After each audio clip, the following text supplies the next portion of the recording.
Sur les chemins de ta vérité, c'est notre thème pour ce temps de carême. Un thème qui résonne étrangement avec une actualité qui semble constamment proclamer que la vérité, ce n'est pas très important.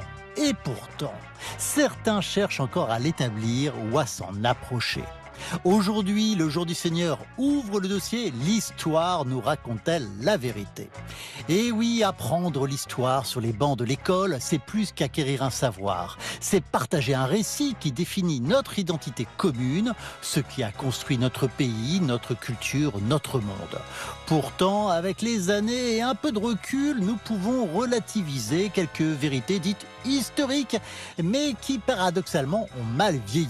L'Amérique découverte par Christophe Colomb, ou comment écrire l'histoire d'un point de vue européen, ou bien le résistentialisme, ce mythe d'une France unanimement résistante face à l'occupant allemand, ne sont que quelques exemples parmi tant d'autres.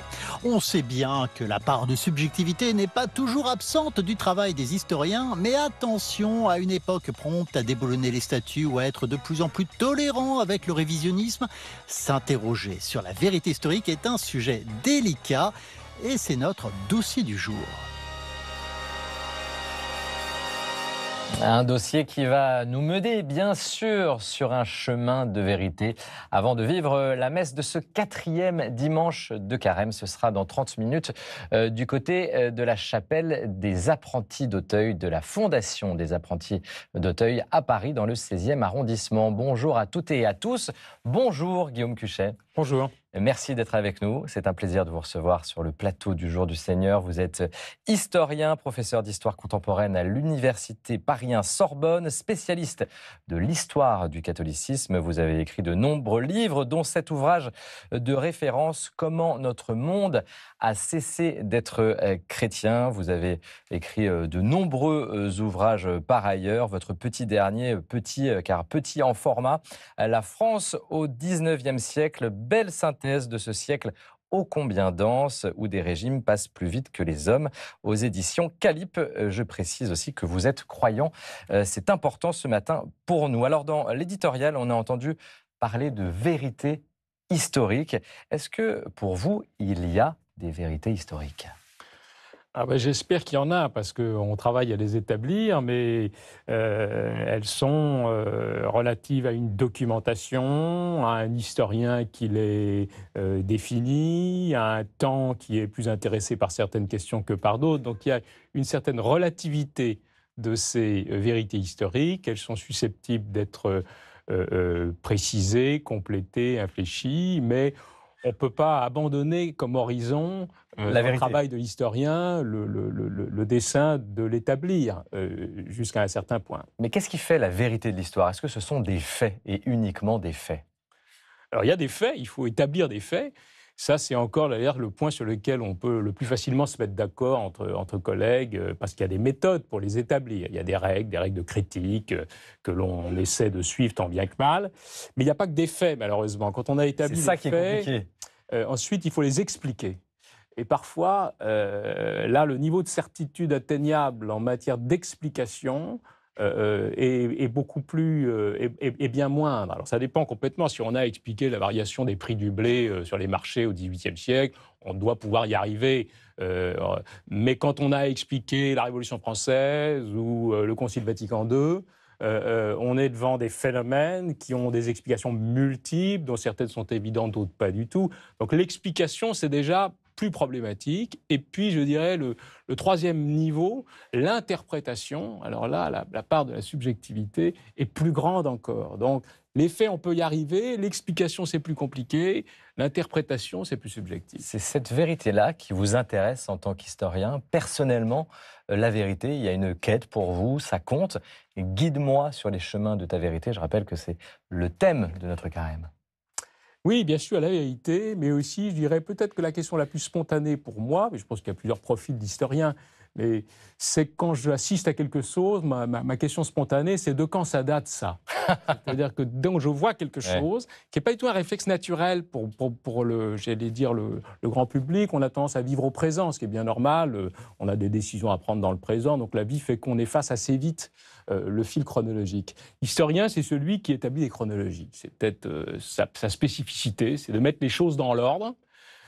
Et quand j'assiste à un phénomène, je me demande toujours de quand ça date. Et on a tendance à analyser le présent comme un croisement de courbes. Il y a des choses qui viennent de très très loin, qui continuent. Il y a des choses plus récentes, il y a des choses toutes récentes, il y a des choses qui se terminent, des choses qui commencent. Et tout ça se croise au présent, dans nos vies. C'est ça qui est important. C'est parce que ça se croise au présent. C'est le présent dans l'histoire qui est important aussi. On a un intérêt légitime, on a des questions qui émanent du présent. On ne travaille pas simplement pour l'amour de la science. Notre présent nous pose des questions, mais on cherche à établir justement ce croisement de tendances, les choses qui arrivent de très très loin, les choses éventuellement qui ressurgissent, qu'on a connues par le passé. Mais ce fil de la chronologie, force est de constater que rares sont ceux qui l'ont en tête, et donc les historiens sont les professionnels qui remettent le fil en place. Il y a une photo du passé avec laquelle vous êtes venu et qui parle aussi de notre présent. C'est un très bon exemple. C'est Jean-Paul II, le 26 mars 2000, il y a tout juste 25 ans, qui se recueille au mur des Lamentations, un lieu saint, on le rappelle, le plus sacré du judaïsme. Ce mur est un vestige du temple de Jérusalem, détruit en 70, vous qui aimez les dates. Ce jour-là, le pape demande pardon à Dieu pour toutes les violences contre les Juifs commises par des catholiques. Quelle vérité historique elle raconte pour vous, Guillaume Cuchet, en tant qu'historien, mais aussi en tant que catholique et croyant? Je crois que c'est une image très forte du pontificat de Jean-Paul II, de la fin du pontificat de Jean-Paul II. Il est mort 5 ans plus tard. Et ça s'inscrivait, cette démarche, dans ce qu'il avait appelé la repentance, c'est-à-dire en prévision du jubilé de l'an 2000. Il avait engagé l'Église dans une réflexion sur son histoire et les fautes qui avaient pu être commises par les chrétiens au cours de cette histoire. C'était assez courageux à l'époque, à la fin des années 90, quand il a initié cette réflexion. Ça avait suscité pas mal de réactions. Je me souviens de gens qui disaient, au fond, qu'est-ce qu'on a besoin d'aller battre notre coulpe Mais là, pour le coup, l'histoire lui donne raison. Exactement. Et c'était dans tout un contexte, au fond, où en Europe, on avait pris conscience des drames et des spécificités de la Shoah. Et du drame aussi qu'avait été la rupture avec le judaïsme à l'intérieur de l'histoire du christianisme. Le Concile Vatican II avait déjà initié ce chemin de réconciliation avec le judaïsme. Et en l'an 2000, il est venu dans ce lieu symboliquement très très fort. C'était un homme de communication aussi, Jean-Paul II, même très affaibli. Il avait ce génie, au fond, de l'image, créer une image qui serait susceptible... Et en tant que croyant, ça vous touche, cette image? Jean-Paul II, avec sa prière, il met dans le mur... Oui, non, il y a quelque chose de symboliquement très fort. Et puis c'était aussi pour les gens de nos âges qui avons quand même grandi sous le pontificat de Jean-Paul II, ce pontificat qui... On était jeunes sous le pontificat de Jean-Paul II. On était très jeunes, mais un peu le déclin physique aussi de ce pape qui a été au bout de son pontificat. Son successeur, non.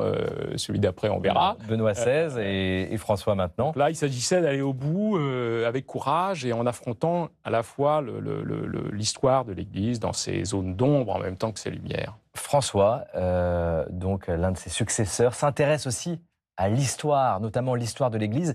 Il a écrit une longue lettre sur l'histoire et les pouvoirs de l'histoire. Je crois que c'est très important pour nous catholiques. Regardez ce qu'il dit sur l'histoire, le pape François. Donc c'est une lettre très récente. Une sensibilité historique correcte aide chacun de nous à comprendre la réalité telle qu'elle est et non pas telle qu'on l'imagine et qu'on voudrait qu'elle soit. Ça sert à ça, l'histoire, comprendre la réalité, même si elle ne nous plaît pas parfois. Oui, c'est un document très étonnant du pape François qui a plaidé pour la littérature juste avant, puis maintenant pour l'histoire. On attendrait plutôt les papes sur la théologie, sur la philosophie, sur l'exégèse biblique. Non, et c'est un document très fort. Au fond, je crois que l'idée centrale, c'est que l'étude historique donne le sens du réel. Donne le sens des proportions. Très important, ça, oui. De la nouveauté, de la continuité, et qu'il y a une espèce de pédagogie qui se fait par la lecture de l'histoire ou par le fait de l'écrire, et que l'Église a à apprendre de ce rapport à l'histoire. Il n'y a pas beaucoup de papes qui ont écrit en ce sens. Il y avait un prédécesseur, Léon XIII, à la fin du XIXe siècle, qui avait déjà un peu écrit là-dessus, mais c'est quand même un geste assez rare. Ça veut dire que ce rapport à l'histoire compte aussi dans la dimension de la foi. Oui, alors ça, c'est bien sûr, le Christ est incarné dans l'histoire, le christianisme ne descend pas du ciel comme ça, il est passé par une histoire et il faut l'établir. Et donc, s'il y a bien une religion qui ne peut pas se désintéresser de l'histoire, dont le sort est en partie lié à l'histoire des origines du christianisme, l'histoire de Jésus, l'histoire des débuts de l'Église. Ça ne peut pas être indifférent à la réflexion chrétienne, y compris dans ses aspects théologiques ou philosophiques. Une vidéo maintenant qui va nous permettre encore d'affiner ce rapport à l'histoire qui est important, comme le dit le pape François, celle d'un déboulonnage de statues. C'était le 22 mai 2020 en Martinique, à Fort-de-France, le jour même de la commémoration de l'abolition de l'esclavage. Regardez, puis on commente juste après.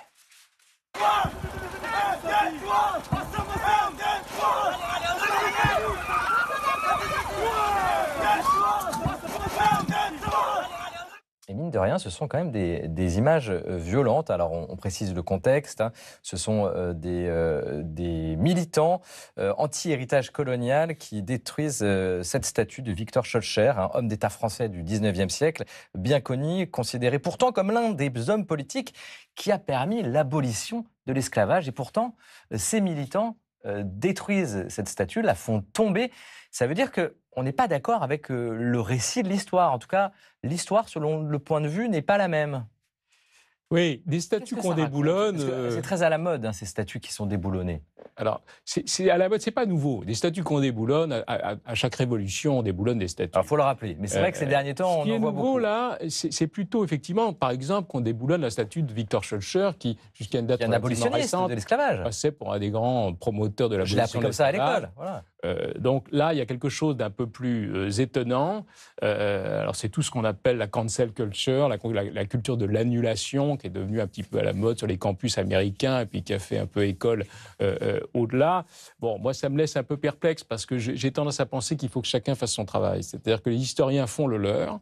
Ils tâchent d'établir comme ils peuvent, avec les limites qui sont les leurs, la vérité des faits. Et rendre la justice, c'est un autre problème. C'est le problème des citoyens.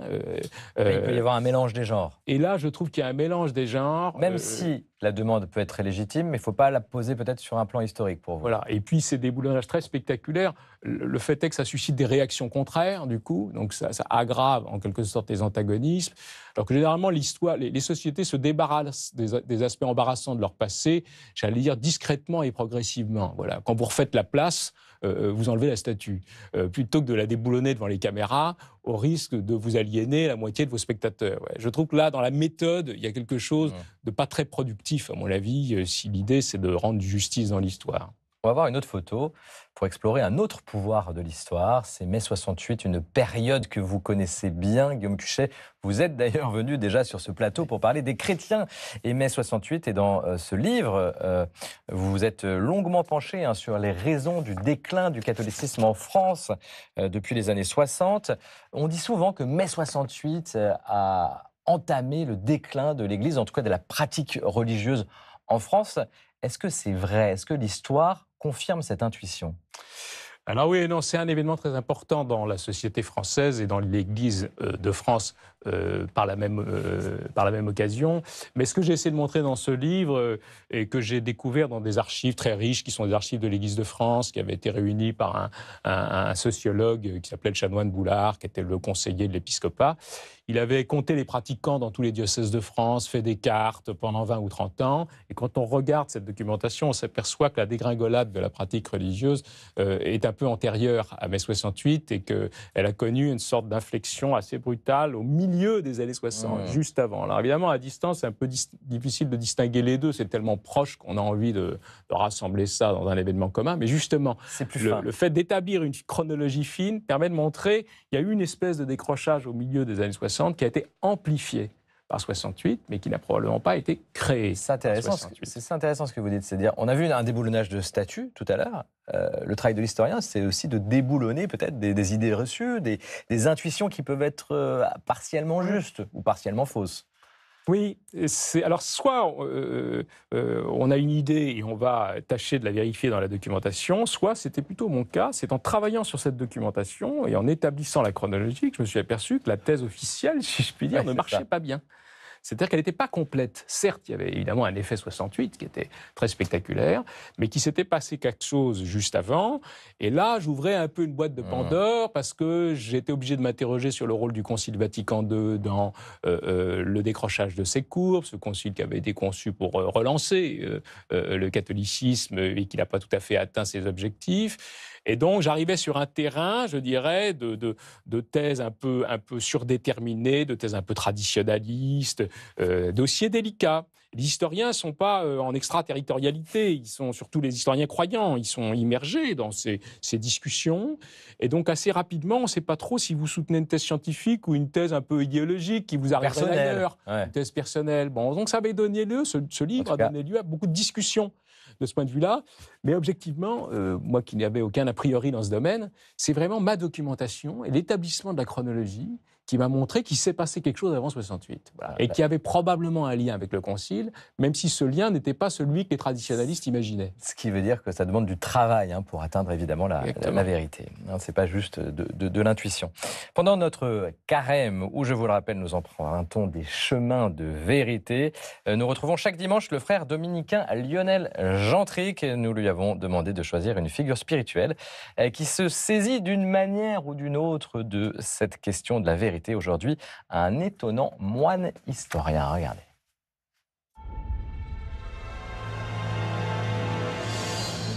Nous parlons ce matin de la vérité historique et je vous propose de vous attacher quelques instants à la figure de Bède le Vénérable, que Léon XIII a proclamé docteur de l'Église en 1899. Bède est un moine bénédictin de la fin du 7e siècle, début du 8e siècle, qui, dans son activité, aura touché à une multitude de sujets, mais qui est connu principalement comme historien.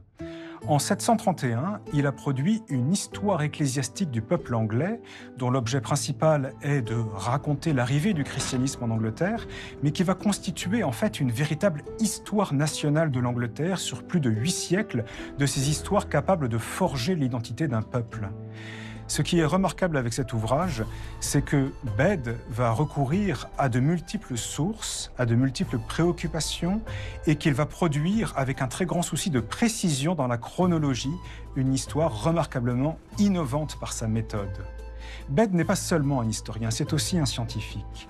Il est passionné en particulier par la question de la mesure du temps et du compute ecclésiastique, c'est-à-dire la science du calendrier des fêtes religieuses, avec tout ce que ça suppose en termes d'observation des astres et de la Lune en particulier. Bède le Vénérable n'est pas devenu pour rien le saint patron des historiens. Étonnant, ce moine historien, vous le connaissiez, Guillaume? Oui, je le connaissais, et c'est effectivement le pape Léon XIII qui en fait un docteur de l'Église, Léon XIII qui est le premier pape à avoir ouvert les archives du Saint-Siège aux chercheurs. Ouvert très largement, pas seulement aux catholiques. Une décision qu'il a prise en 1880 qui était révolutionnaire. Alors là, il s'agit d'un moine historien, donc évidemment chrétien. Vous n'êtes pas moine, mais vous êtes catholique. Est-ce que votre travail d'historien influe sur votre foi ou inversement? Est-ce qu'il y a des passerelles entre les deux?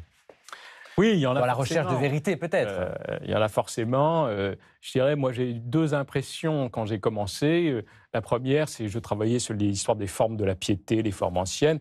Et quand on arrive en catholique du début du XXIe siècle, dans le catholicisme du XIXe siècle, on a d'abord une impression d'étrangeté. On a l'impression d'être chez les Peuls ou les Guaranis. On mesure la distance incroyable. Sur la base d'un catéchisme qui est le même. C'est intéressant. On s'aperçoit qu'on ne prêchait pas tout à fait la même religion. Donc ça, c'est très impressionnant et ça peut être déstabilisant. Quand on a la foi, bien sûr. De se dire, bon, qu'est-ce que c'est que cette affaire? Au fond, comment puis-je me reconnaître dans ce message du milieu du XIXe siècle? Et en même temps, à côté de ça, donc cette impression d'étrangeté, on fait aussi des rencontres. C'est-à-dire qu'on lit des textes de 1850, le plus souvent, on a l'impression d'être chez des étrangers, de ne rien y reconnaître, et puis de temps en temps, on tombe sur un chrétien de 1850 qui est votre frère. D'une certaine façon. Magnifique, ça. Avec qui on a une affinité profonde. Moi, j'ai des souvenirs comme ça en travaillant dans les archives. J'avais travaillé dans les archives du sanctuaire de Notre-Dame de Montligeon, dans des lettres de la guerre de 14, où les gens écrivaient pour demander des messes pour leurs morts. Oui, voilà, c'est un sanctuaire dédié aux morts. Dédié aux morts, et je lisais ces lettres de veuves, de femmes qui venaient de perdre leur mari en 1914, 1915, 1916. J'allais lire même la nuit, parce qu'on m'avait donné les clés pour pouvoir travailler 24 heures sur 24. Et j'ai des souvenirs de lecture de lettres de veuves qui était si poignante que j'en avais le souffle coupé. C'est-à-dire que là, pour le coup, c'était des vivants pas morts. Mais c'est très beau, il y a mais une proximité spirituelle. Et là, inversement, ce n'était pas de l'étrangeté, c'était au contraire une extraordinaire proximité. Donc, la difficulté, c'est de trouver la bonne distance. C'est-à-dire, de temps en temps, on a l'impression d'être ailleurs, et de temps en temps, on a l'impression d'avoir possibilité d'un dialogue très proche avec les hommes et les femmes du passé. Guillaume, j'aimerais qu'on termine par un mini-questionnaire sur la vérité que nous posons à chacune et chacun de nos invités pendant ce carême. Je vous rappelle, pour préparer Pâques. Guillaume, quelle est la vérité qui vous dérange ? Je crois que comme historien, il n'y a pas tellement de vérité qui me dérange. Je pense que pour être historien, il faut être un peu froid, pas trop militant, avoir un peu d'humour et avoir presque un peu le goût de penser contre soi-même. C'est-à-dire d'être capable d'avoir à établir des choses qui ne vont pas dans votre sens. Mais là encore, c'est le rôle de l'histoire, de pouvoir accepter quelque chose qu'on n'a pas envie d'accepter. Voilà, donc il y a presque un peu de masochisme. C'est-à-dire qu'on se dit, bon, ben, j'y vais, quitte à être déjugé, en quelque sorte, par l'histoire. Donc je n'ai pas tellement de vérité. Pour l'historien, vérité personnelle, ça je vous les garde, j'en ai beaucoup. Des vérités personnelles. Est-ce qu'il y a des vérités de foi comme il y a des vérités d'histoire pour vous ? Oui, ben, j'ose espérer qu'il y a des vérités de foi, que le credo rassemble des vérités de foi, mais elles ne s'établissent pas de la même manière. Voilà, c'est important à dire. Les vérités d'histoire sont relatives à une documentation, à un moment, à un historien qui les établit. Elles sont susceptibles d'évoluer. Quel est le mensonge qui vous arrange, Guillaume ? Là aussi, des mensonges personnels, il y en a beaucoup qui m'arrangent. Mais comme historien, peut-être plutôt le fait que j'ai l'habitude de m'intéresser à l'histoire collective et pas tellement à l'histoire personnelle, privée. J'ai souvent des échanges comme ça avec mon épouse qui me dit « Tu connais toutes les dates de l'histoire collective et l'histoire privée, ça t'intéresse médiocrement. » Qu'est-ce que ça dit L'historien de vous, peut ça avoir peut-être la tentation parfois de fuir un peu son histoire personnelle dans l'histoire collective, de considérer que l'histoire collective est plus intéressante que l'histoire personnelle. Ça ne va pas trop dans l'ambiance psy contemporaine, ça. On s'intéresse plus à la collectivité, aux dates de la collectivité qu'aux dates personnelles. Je ne suis pas toujours capable de donner la date de naissance de tel ou tel. Vous voyez, ça suscite des discussions sans fin. Enfin, quelle est votre figure de vérité ? Alors, ce n'est pas un homme ou une femme en particulier, c'est plus, j'en profite de cette question, c'est le milieu des historiens professionnels. Moi, je ne viens pas du tout d'une famille universitaire. Voilà Sorbonne, hein ? Voilà. C'est une figure. Ce milieu des historiens professionnels, moi, je trouve que c'est un milieu qui a beaucoup de mérite. On a des gens qui travaillent beaucoup, qui sont passionnés par la vérité, qui suivent un certain nombre de méthodes, et même si on n'est pas tous d'accord entre nous, très loin de là, il y a des gens de tous les bords. J'ai toujours été très frappé de la qualité des échanges qu'on avait en interne. Il y a des maîtres et des disciples au bon sens du terme. Il y a un dialogue entre générations. Personne ne part à la retraite avant 90 ans. Donc, on discute, qu'on ait 20 ans ou 90 ans, il y a une communauté de gens qui discutent. Et le fait que vous soyez croyant, ce n'est pas gênant dans cette communauté d'historiens ? Non, c'est un monde assez libéral. Hein. Si vous respectez les méthodes, que vous êtes poli et aimable, vous avez le droit de croire ou de ne pas croire ce que vous voulez. Je trouve que globalement, c'est un monde assez libéral, un monde de liberté, vraiment même. Et je répète, j'aime beaucoup discuter avec mes aînés, ces historiens qui ont à la fois une forte expérience professionnelle et qui en même temps sont en train de s'apercevoir qu'ils sont eux-mêmes devenus partie prenante de l'histoire. C'est-à-dire que leur vie fait partie de l'histoire et ça fait souvent des très bons témoins. C'est-à-dire qu'ils ont l'habitude de se regarder de l'extérieur. Et donc, quand vous les interrogez sur leur jeunesse, c'est déjà de l'histoire. Ils entrent vivants dans l'histoire, en quelque sorte. Ils entrent avec un certain plaisir dans l'histoire.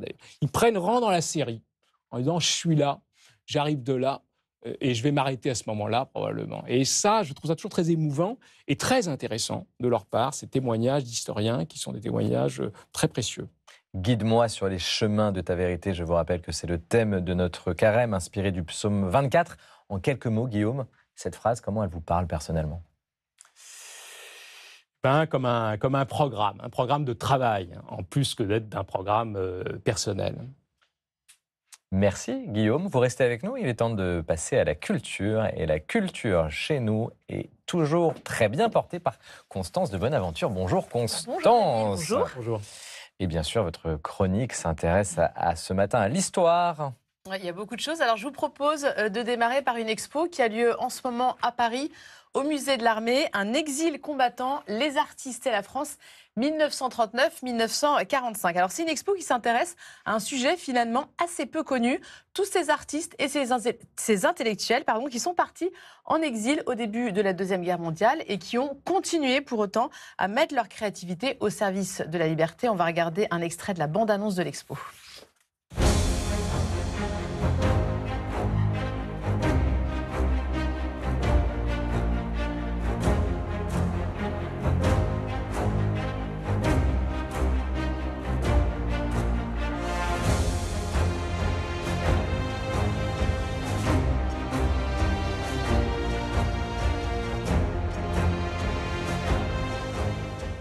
Alors, il y a une scénographie assez intéressante dans cette expo. Elle est divisée en fait en parcours qui s'articulent autour de zones géographiques. Alors, on part d'abord à Londres avec le général de Gaulle et son gouvernement. On va également à Marseille, qui est cette première étape de l'exil pour tous ceux qui souhaitent quitter la France. Et puis, dans les territoires ralliés et bien sûr aux États-Unis où près de 9000 Français avaient trouvé refuge à l'époque. Alors, l'expo présente bien sûr, vous l'avez compris, des œuvres d'art, comme par exemple ce tableau de Fernand Léger. Il y a aussi beaucoup de documents historiques, des extraits de films ou encore, ce qui est intéressant, des reconstitutions de lieux. Il y a par exemple la librairie américaine Gotham Books où l'esprit français régnait pendant la guerre. Un exil combattant, les artistes et la France, c'est jusqu'au 22 juin prochain à Paris, au musée de l'Armée. Et en voyant les éléments de cette expo, Guillaume, on a vraiment le sentiment que l'histoire est vivante en fait. On voyait le portrait de cette dame sur cette carte. Oui, puis c'est un magnifique musée, le musée de l'Armée, qui a une programmation très intéressante. Donc je vais aller voir cette exposition, probablement. Courez-y. On poursuit, Constance, avec un livre toujours historique en ce 80e anniversaire de la libération des camps. Oui. Moment important. Oui, un livre nécessaire. Auschwitz, une monographie de l'humain. Alors plus qu'un livre, je trouve que c'est vraiment un document précieux. C'est un travail d'historien. C'est celui du directeur du musée d'Auschwitz, le Polonais Piotr Ziwinski. Et ce qui fait la force de cet essai, c'est qu'il est vraiment fondé sur des témoignages du récit brut, des témoignages de rescapés qui nous parlent essentiellement de leurs sensations et de leurs comportements, de leurs émotions. Alors c'est sur des thèmes très précis, comme par exemple la nourriture, la sexualité, l'empathie, la foi, la solitude, etc. Il y a toute une série de thèmes. Et en fait, c'est l'intime qui est ici exploré, la réalité humaine de ce camp où, je vous le rappelle, des centaines de milliers de personnes ont été détenues et assassinées. Et le résultat, c'est que ça donne une peinture assez glaçante, en fait, d'autant plus qu'elle est très incarnée, très humanisée, encore une fois, à travers ces témoignages. Parce que Auschwitz, nous dit l'auteur, pose des questions sur l'humain. À quoi ressemble l'humain quand il vit l'enfer? C'est vraiment cette déshumanisation que nous raconte ici le livre. Alors, il y a autre chose qui est très intéressant aussi, c'est que dans sa préface, l'auteur nous rappelle, et ça va résonner avec ce que vous disiez, qu'on ne peut pas s'arranger avec les faits réels. Ils sont là pour l'éternité. Nul n'a le pouvoir de les effacer. Auschwitz, une monographie de l'humain, c'est de Piotr Ziwinski et c'est aux éditions Calment-Lévy. Et quand on étudie l'histoire, Guillaume, c'est douloureux parfois, quand on se plonge dans cette réalité-là. Ah ben ça, les chrétiens ne peuvent pas s'étonner du fait que le mal se déploie dans l'histoire, jusque dans ses formes les plus radicales, c'est sûr. Mais la question, effectivement, de l'établissement des faits, c'est des discussions très anciennes sur cette affaire, sur cette histoire. Voilà, les faits, on peut établir les faits. On peut discuter des explications, on peut discuter des interprétations, mais les faits sont là.